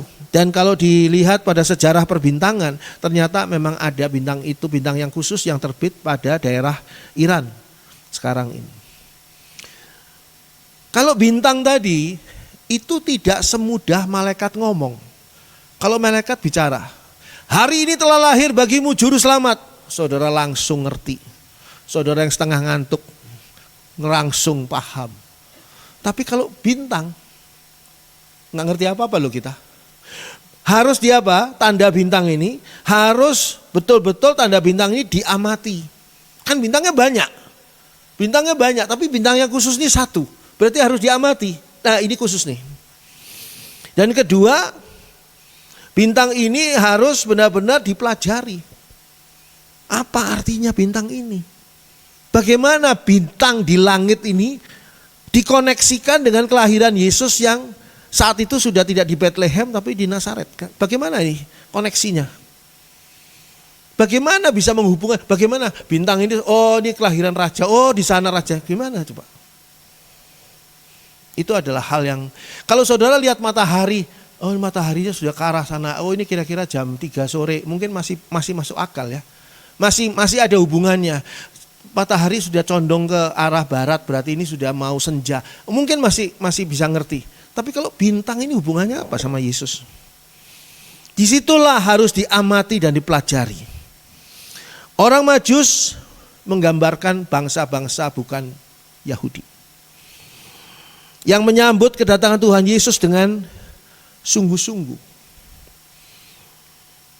Yang datang bukan karena diberitahu oleh malaikat. Orang Majus tidak pernah ketemu malaikat. Orang Majus tidak pernah juga pada waktu diberitahu kelahiran Yesus, tidak pernah diberi pengetahuan melalui mimpi, tidak pernah. Tapi karena mempelajari tanda bintang. Coba betapa seriusnya orang Majus itu. Lalu mereka melakukan perjalanan yang jauh. Menggambarkan apa? Menggambarkan upaya yang tidak ringan. Perjalanan jauh itu upaya tidak ringan. Mereka mencari, ayat 2 mengatakan, raja. Dan bertanya-tanya di manakah dia, yang dicari siapa? Raja orang Yahudi yang baru dilahirkan itu. Kami telah melihat bintangnya di timur, nggak ngerti ini kita hubungannya apa. Dan kami datang untuk menyembah dia. Itu sebabnya kenapa gembala tidak memberikan persembahan. Tapi orang Majus memberikan persembahan. Karena orang Majus datang untuk bertemu dengan raja. Saudara boleh saja tidak memberi persembahan di gereja, tapi yang saudara jumpa itu siapa? Apa yang saudara anggap? Siapa yang saudara anggap saudara bertemu di gereja? Kalau saudara menganggap itu manusia yang akan saudara temui di gereja, ya saudara nggak perlu ngasih persembahan. Tapi kalau saudara menganggap bahwa saya mau bertemu dengan Yesus, Yesus adalah raja di atas segala raja. Orang Majus saja jadi jauh lebih jauh daripada jarak antara Cimanuk dengan Rancamanyar. Yang paling jauh nih. Dari tempat-tempat yang jauh mungkin orang yang dari, ya ada yang dari Singapura nih, jauh, lebih jauh lagi. Ini jauh sekali loh. Mereka datang, mereka tidak peduli dengan jarak dan mereka datang membawa persembahan. Persembahan itu buat siapa? Persembahan itu apakah buat Maria dan Yusuf? Lalu Maria dan Yusuf beli jam Rolex dan membeli mobil Jaguar karena dengan emasnya. Oh enggak. Itu untuk Yesus. Karena mereka mengakui bahwa saya bertemu dengan raja. Orang yang mengakui bahwa saya bertemu dengan raja dan tujuan orang Majus itu adalah bertemu dengan Yesus adalah raja, maka mereka membawa persembahan. Jadi kalau saudara bertanya, kenapa di gereja kok ada kolekte? Pendeta-pendeta ada yang supaya TikToknya laku, mulai ngomongin macam-macam tentang persepuluhan lah, tentang mereka nggak ngerti. Ajak mereka bertemu dengan saya supaya bisa saya beritahukan apa sih artinya. Kenapa mesti ngasih kolekte? Apalagi gerejanya sudah kaya misalnya ya, gereja sudah sangat mewah gitu ya, udah sangat kaya. Buat apa ngasih persembahan lagi? Persembahan itu bukan sumbangan. Orang Majus ini bukan nyumbang, bukan loh. Tapi orang Majus ini datang mencari raja. Karena menghadap raja, maka orang Majus itu memberi persembahan. Persembahannya bukan coklat Valentine, bukan. Persembahannya adalah emas, kemenyan, dan mur. Kalau coklat Valentine buat pendetanya. Artinya apa? Bukan, ya boleh saja sih saudara ngasih persembahan emas, kemenyan, dan mur boleh. Tapi artinya adalah barang berharga. Sesuatu yang bernilai tinggi. Pada zaman itu emas, kemenyan, dan mur lebih mahal harganya dari sutra. Kalau sutra paling mahal mungkin sutra diberikan. Saudara masih ingat bagaimana Maria memberikan minyak narwastu yang mahal harganya. Padahal Maria itu bukan orang kaya. Tapi memberikan kepada Yesus, mengurapi Yesus dengan minyak narwastu yang mahal harganya. Kenapa? Karena Maria mengakui kamu tuh raja. Saya datang dengan memberi persembahan. Saya menyembah engkau. Dan bertanya-tanya, ayat 2, di manakah dia? Apa yang ditanya? Di manakah dia Yesus? Bukan. Di manakah dia raja orang Yahudi yang baru dilahirkan itu?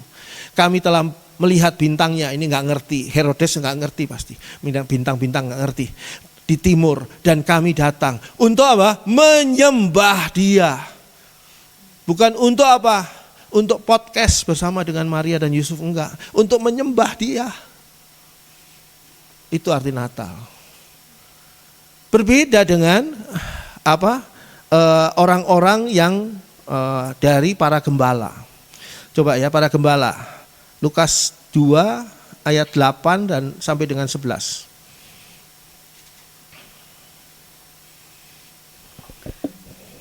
Lukas 2 ayat 8 sampai dengan 11. Di daerah itu ada gembala-gembala yang tinggal di padang menjaga kawanan ternak mereka pada waktu malam. Tiba-tiba berdirilah seorang malaikat Tuhan di dekat mereka dan kemuliaan Tuhan bersinar meliputi mereka dan mereka sangat ketakutan. Lalu kata malaikat itu kepada mereka, "Jangan takut, sebab sesungguhnya aku memberitakan kepadamu kesukaan besar untuk seluruh bangsa. Hari ini telah lahir bagimu juru selamat, yaitu Kristus Tuhan di kota Daud." Ayat 8 mengatakan apa tadi? Di daerah itu, berarti nggak jauh. Di daerah kandang Bethlehem itu, berarti gembala lokal. Bukan gembala yang jauh, ada juga gembala di tempat yang lain kan yang jauh ada. Tapi yang didatangi malaikat itu di daerah itu ada gembala-gembala yang tinggal di padang menjaga kawanan ternak. Berbeda dengan gembala. Gembala ini menggambarkan apa? Bangsa Yahudi. Orang Majus tadi menggambarkan bangsa bukan Yahudi. Di sini gambarannya bangsa Yahudi yang menyambut kedatangan Tuhan Yesus, menyambut juga kedatangan Tuhan Yesus. Karena apa? Karena diberitahu oleh malaikat. Jadi nggak usah dipelajari, nggak usah diamati, dengerin aja. Udah denger, nurut aja udah. Saudara, ini adalah orang-orang yang beruntung. Karena apa? Firman Tuhan disampaikan dan saudara tinggal denger. Menyiapkan firman Tuhan ini nggak 1 menit, 2 menit. Nggak sederhana. Firman Tuhan yang 1 jam misalnya mungkin dipersiapkan selama 1 minggu lebih mungkin. Dengan doa dan sebagainya. Saudara tinggal dengarkan. Dengar seperti gembala, nurut, itu aja. Gembala ini kan diberitahu oleh malaikat. Telah lahir bagimu. Dan dikasih tanda nanti di kota Daud. Nanti kasih tanda, kain lampin. Tinggal nurut aja gembala. Nggak ada susahnya. Kedatangan Tuhan Yesus diberitahukan oleh malaikat. Petunjuk khususnya itu malaikat. Dan perjalanan mereka tempuh nggak jauh di daerah itu kok, makanya ternaknya ditinggal. Nggak dibawa, diberesin semua, kemah-kemah mereka diberesin, enggak. Tinggal, jalannya dekat. Bandingkan dengan orang Majus, jauh sekali dari Iran sana. Mereka datang apa? Berjalan tidak terlalu jauh untuk mencari apa? Kristus. Dikatakan tadi, kalau kita baca tadi ayat 9, mengatakan gimana ayat 9? Ayat 9 mengatakan apa? Tiba-tiba berdirilah seorang malaikat Tuhan di dekat mereka dan kemuliaan Tuhan bersinar meliputi mereka dan mereka sangat ketakutan. Ayat 10. Lalu kata malaikat itu kepada mereka, "Jangan takut, sebab sesungguhnya aku memberitakan kepadamu kesukaan besar untuk seluruh bangsa." Jadi lewat gembala, tapi seluruh bangsa yang diberitahu, bukan hanya gembala. Ayat 11, apa katanya? "Hari ini telah lahir bagimu Raja Yahudi." Gitu? Enggak kan? "Hari ini telah lahir bagimu Juru Selamat." Yaitu siapa? Kristus Tuhan di kota Daud. Kok beda informasinya yang diterima oleh Majus dengan yang diterima oleh gembala? Kenapa beda? Kristus ini artinya yang diurapi. Dan bahasa lain dalam istilah lain dikatakan sebagai Mesias. Dan Mesias ini dijanjikan kepada orang-orang Yahudi. Mesias tidak dijanjikan kepada orang-orang non-Yahudi, bukan Yahudi. Mesias tidak dijanjikan kepada orang-orang Persia, orang-orang kafir, enggak. Mesias dijanjikan kepada orang Yahudi. Makanya dikatakan hari ini telah lahir bagimu Mesias yang kamu tunggu-tunggu itu loh. Karena memang bangsa Israel ini sudah menunggu Mesias. Tapi sayangnya apa? Tidak semua bangsa Israel menerima Mesias ini. Tidak semua bangsa Israel ini mengakui bahwa Yesus itu adalah Mesias. Dan saudara lihat di sini, upaya bangsa Israel jalan sih, pakai jalan juga dari tempat mereka menggembalakan kambing domba sampai ke tempatnya Maria Yusuf di sana, jalan juga, tapi jalannya kan nggak jauh. Upaya, ada upaya juga, tapi upayanya nggak sulit, nggak susah, nggak berisiko. Bandingkan dengan Majus, upayanya sulit. Saudara dan saya bukan orang Yahudi. Dan kita sulit untuk menerima Yesus sebagai Tuhan dan Juru Selamat. Ada yang terhalang oleh keluarga yang anti-Kristen, anti-Kristus. Ada yang terhalang oleh budaya, ada yang terhalang macam-macam. Kita ini bukan orang Yahudi. Orang Yahudi itu gampang sekali buat terima Yesus sebagai Mesias. Karena mereka sudah dijanjikan turun-temurun. Tinggal sekarang Mesias sudah lahir, terima sudah. Tapi mereka ternyata tidak menerima dia. Saudara pikir ini mungkin Pak Andri aja berpendapat gini. Kita baca aja ayatnya, Yohanes 7. Yohanes 7 ayat 40 sampai dengan ayat 44. Yohanes 7 ayat 40 sampai dengan 44. Beberapa orang di antara orang banyak yang mendengarkan perkataan-perkataan itu berkata, "Dia ini benar-benar nabi yang akan datang." Yang lain berkata, "Ia ini Mesias." Tetapi yang lain lagi berkata, "Bukan, Mesias tidak datang dari Galilea. Karena kitab suci mengatakan bahwa Mesias berasal dari keturunan Daud dan dari kampung Betlehem, tempat Daud dahulu tinggal." Maka timbullah pertentangan di antara orang banyak karena dia. Beberapa orang di antara mereka mau menangkap dia, tetapi tidak ada seorang pun yang berani menyentuhnya. Saudara lihat di sini, tidak semua orang Yahudi mengakui bahwa dia Mesias. Terjadi perdebatan di antara mereka. Perdebatan di antara mereka satu dengan yang lain. Ada yang mengatakan bahwa bahwa Yesus ini adalah Mesias. Ada yang mengatakan bahwa bukan. Berdebat soal apa? Soal berasalnya dari mana dan sebagainya.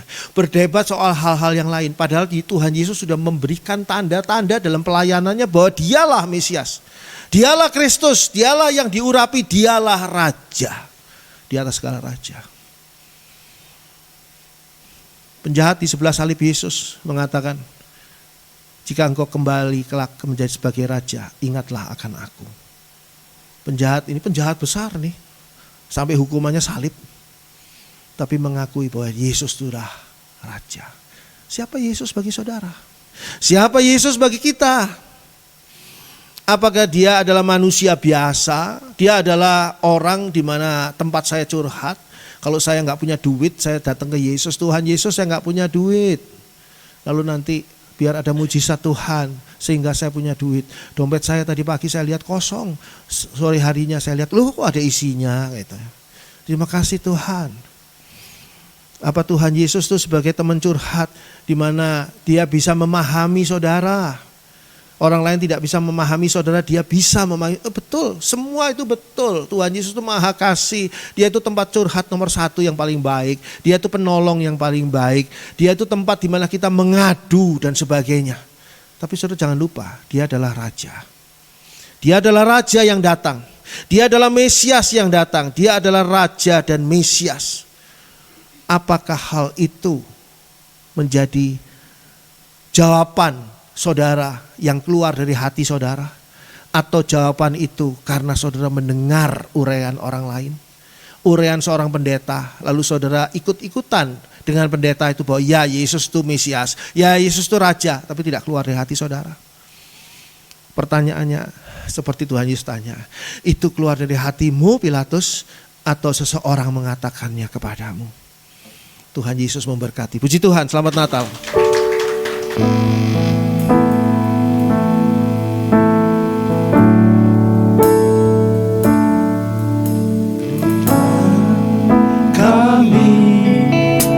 Agungnya namamu di bumi,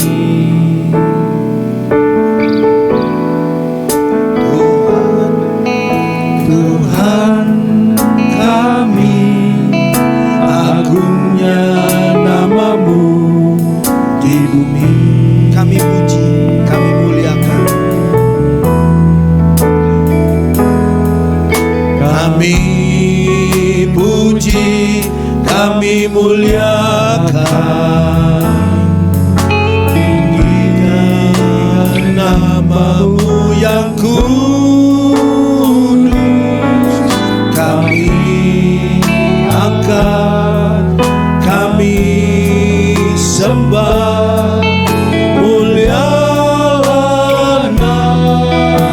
kami sembah Dia. Dia Raja di atas segala raja. Tuhan kami, agungnya nama-Mu di bumi.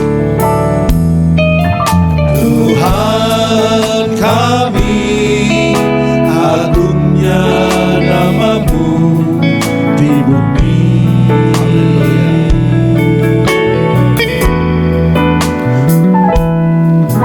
Tuhan kami, agungnya nama-Mu di bumi.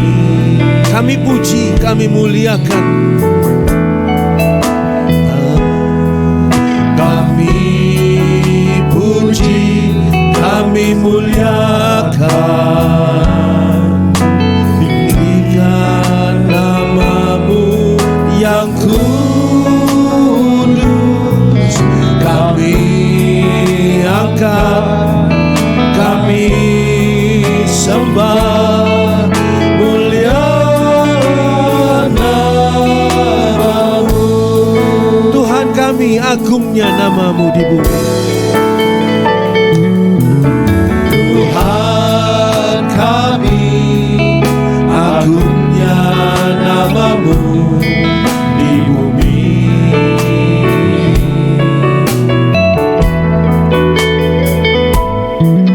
Tuhan kami, agungnya nama-Mu di bumi.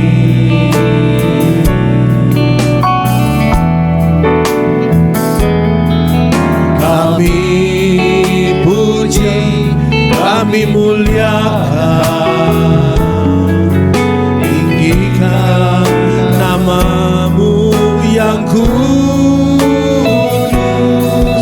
Kami angkat, kami sembah, muliakan nama-Mu. Kami puji, mari kita bangkit berdiri.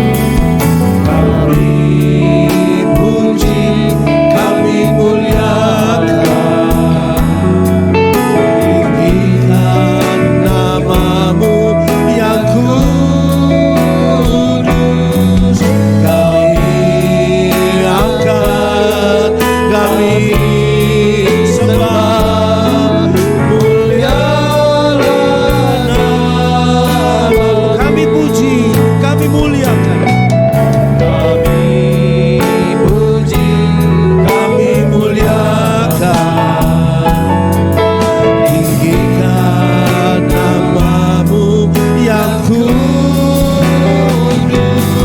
Kami angkat, kami sembah, muliakan nama-Mu. Mulialah nama-Mu ya Yesus.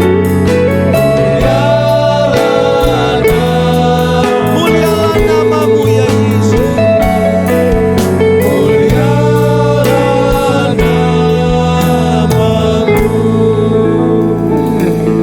Bapa di dalam surga, Bapa yang Maha Kuasa, sepenuhnya kami mengenal Engkau sebagai Allah yang luar biasa melalui Tuhan Yesus Kristus. Tapi seringkali kami mengabaikan apa yang difirmankan oleh Tuhan Yesus. Bahkan seringkali kami kurang menghargai akan Yesus yang adalah Raja di atas segala raja. Ampuni kami ya Bapa. Tapi biarlah melalui Natal yang baru saja kami nikmati beberapa hari yang lalu, ini boleh kembali menggugah pengertian kami yang benar tentang siapa itu Yesus. Dan sekarang kami teguh mengatakan bahwa Yesus adalah Tuhan, Raja kami. Yesus adalah Juru Selamat kami. Yesus adalah Mesias kami. Dan itu keluar dari dalam hati kami. Tidak kata orang lagi, tapi kami yang mengalaminya, merasakannya. Terima kasih Bapa untuk kasih setia Tuhan, untuk kemurahan Tuhan yang luar biasa. Kami berdoa, mengucap syukur di dalam nama Tuhan Yesus Kristus. Haleluya. Amin. Puji Tuhan, silakan duduk. Ada beberapa pengumuman yang perlu saudara perhatikan. Pertama adalah nanti jangan lupa tanggal 31 31 Desember hari Selasa akan ada ibadah akhir tahun 2024. Kita akan menutup tahun 2024 dengan perjamuan kudus. Dan kita sama-sama berdoa, saudara, saya harap juga bisa berdoa. Bukan saja pada hari itu, tapi sudah mulai dari hari ini saudara berdoa, minta pimpinan Tuhan untuk memasuki tahun 2025. Dan kita akan menerima ayat yang menunjukkan kepada kita pribadi masing-masing. Ayatnya berbeda satu dengan yang lain tentang bagaimana dan apa yang Tuhan tunjukkan kepada saudara, kepada saya masing-masing tahun 2025 ini. Saya ingin memberitahukan kepada saudara, jangan sampai saudara terganggu dengan berpikir bahwa ini adalah sebuah ayat ramalan ataupun dan sebagainya. Jangan, karena apa? Karena ini adalah tuntunan, ini adalah nubuatan, ini adalah petunjuk Tuhan. Semua petunjuk, semua nubuatan, semua tuntunan seringkali kita terimanya itu di awal sebelum kita menjalaninya. Dan kalau kita terima dari Tuhan berarti ini adalah sesuatu yang luar biasa, sesuatu yang benar, sesuatu yang penuh dengan kuasa. Jadi saudara perhatikan di sana. Kalau ada ayat yang saudara tidak mengerti, saudara bisa tanya kepada Pak Junius, bisa tanya dengan Pak Domingus, mungkin Pak Domingus juga akan hadir pada hari itu, atau bertanya pada saya. Boleh bertanya di luar tanggal-tanggal itu saja tentunya ya. Tapi minta maaf bagi mereka yang tidak hadir langsung di sini, mungkin tidak akan mendapatkan ayat. Jadi ayat-ayat ini hanya mereka yang langsung hadir dan mengambil untuk dirinya sendiri, tidak bisa mewakilkan untuk orang lain ya, mewakili orang lain. Lalu tanggal 1 Januari hari Rabu kita akan ada ibadah mengawali tahun. 1 Januari hari Rabu itu awal tahun, dan kita akan membuka mengawali tahun 2025 dengan perjamuan kudus. Tema tahun 2025 yang akan kita masuki, saya mendapat ini dari Tuhan, adalah menjadi pribadi yang berkenan kepada Allah. Ini semuanya sudah mengarah ke kedatangan Tuhan Yesus kembali. Kita harus menjadi pribadi yang berkenan kepada Allah. Tidak ada alternatif lain. Jadi tidak bisa kita main-main lagi, tidak bisa kita santai lagi menjadi pribadi yang berkenan kepada Allah. Ada banyak hal yang bisa menghalangi saudara dan saya untuk tidak menjadi pribadi yang berkenan kepada Allah. Misalnya kesibukan-kesibukan kita, kekhawatiran kita soal keuangan dan sebagainya, ataupun kesehatan kita, ataupun omongan-omongan yang ada di dalam media sosial yang kita terima dan sebagainya. Hati-hati, saudara harus fokus menjadi pribadi yang berkenan kepada Allah sepanjang tahun 2025. Kita tidak tahu kapan Tuhan Yesus datang, tapi ini yang dipesankan Tuhan untuk gereja kita. Nah, gereja lain kok lain Pak Andri? Ya, masing-masing gereja ada tanggung jawabnya sendiri-sendiri di hadapan Tuhan. Saya bertanggung jawab di hadapan Tuhan, dan Tuhan memberitahukan ini sehingga saya memberitahukan ini kepada saudara. Terserah saudara mau nurut mau enggak, itu tanggung jawab saudara. Menjadi pribadi yang berkenan kepada Allah. Ya. Lalu persiapkan diri saudara juga untuk perjamuan awal bulan. Perjamuan awal bulan akan diadakan pada kebaktian Minggu tanggal 5 Januari 2025. Jam 8 pagi pada hari Minggu, pagi seperti biasa. Dan saat itu disertai dengan persembahan persepuluhan, kesempatan bagi kita untuk menyampaikan persembahan persepuluhan. Ya, tadi saya lupa bahwa kita mengawali tahun 2025 dengan perjamuan kudus, dan kita akan doa bersama-sama untuk memasuki tahun 2025. Tahun 2025 mungkin ya kita tidak tahu ya apa yang terjadi, masih misterius, tetapi kita percaya satu hal yang pasti, Tuhan menyertai saudara dan saya di dalam tahun 2025. Jadi ikuti pimpinannya Tuhan, tetaplah berada di dalam penyertaan Tuhan, jangan keluar dari sana. Karena situasi kondisi akhir zaman ini bisa tidak menentu ya, bisa tiba-tiba muncul sesuatu hal yang tidak kita inginkan. Zoom Jumat memahami ayat-ayat Alkitab sementara ditiadakan dan akan dimulai pada bulan Januari, tapi nanti saya akan memberitahukan kapan kita akan memulainya, akan diumumkan selanjutnya. Ya, saya rasa itu saja pengumuman pada hari ini. Tuhan menyertai kita semua. Terima kasih buat Bapak Gembala yang sudah menyampaikan firman Tuhan. Dan tiba saatnya kita akan memberikan persembahan.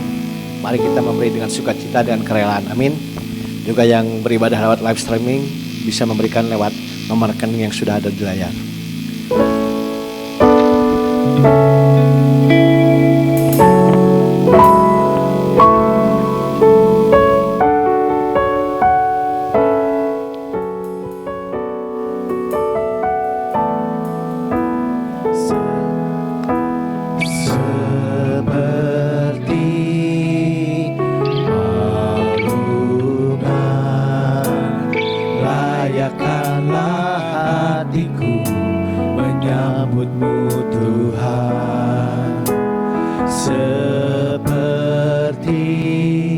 emas kemenyan dan mur, biar hidupku berkenan padamu.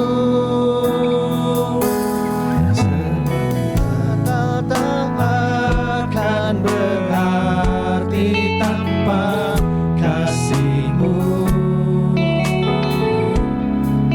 Lahir di hatiku hanya bersama-Mu, Yesus, ku rasakan selalu indahnya Natal di hatiku.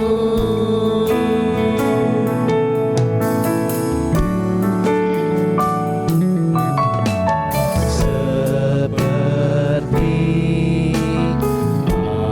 alunan layakkanlah hatiku menyambut-Mu Tuhan. Seperti emas kemenyan dan mur, biar hidupku berkenan padamu. Sebab Natal tak akan berarti tanpa kasih-Mu. Lahir di hatiku hanya bersama-Mu, Yesus, ku rasakan selalu indahnya Natal di hatiku.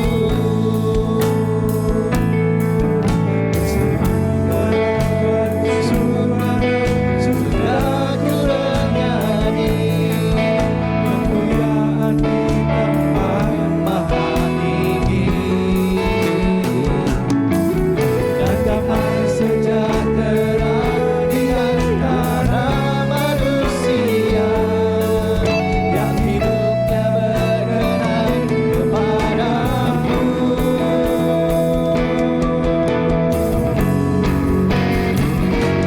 Sebab Natal tak akan berarti tanpa kasih-Mu. Lahir di hatiku hanya bersama-Mu, Yesus, ku rasakan selalu indahnya Natal di hatiku.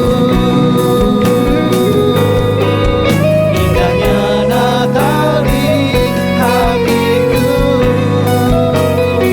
Karena bangkit berdiri. Indahnya Natal di hatiku.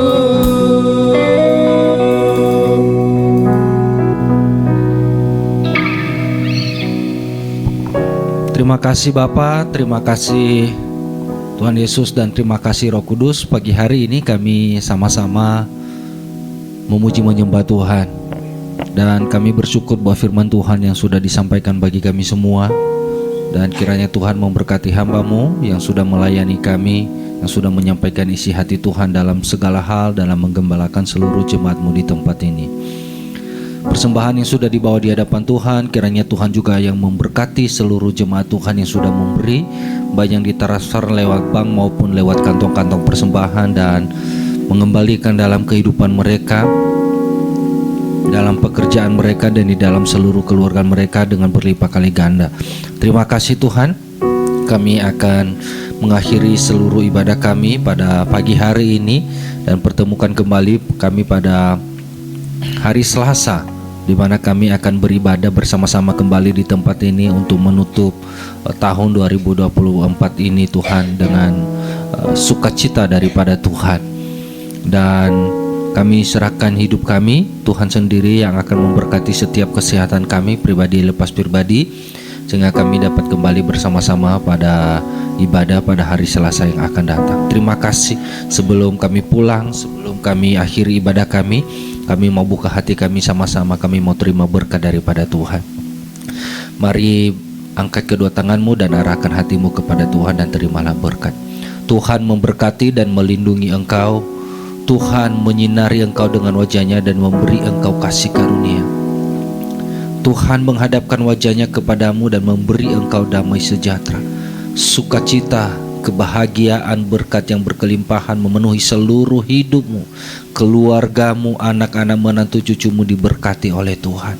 Hikmat, kebajikan, dan kemurahan hati Allah menyertai setiap langkahmu kemanapun engkau pergi, mulai saat pagi hari ini sampai Tuhan Yesus datang kedua kali.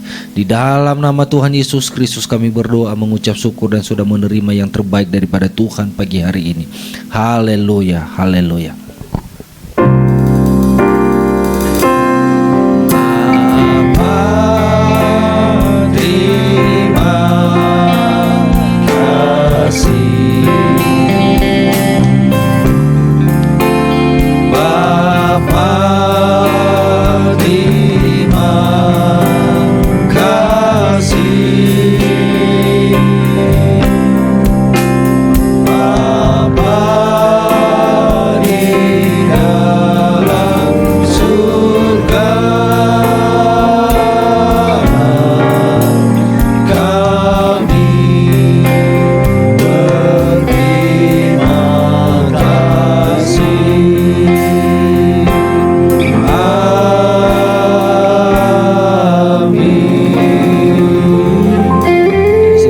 Kita bersaat teduh sejenak.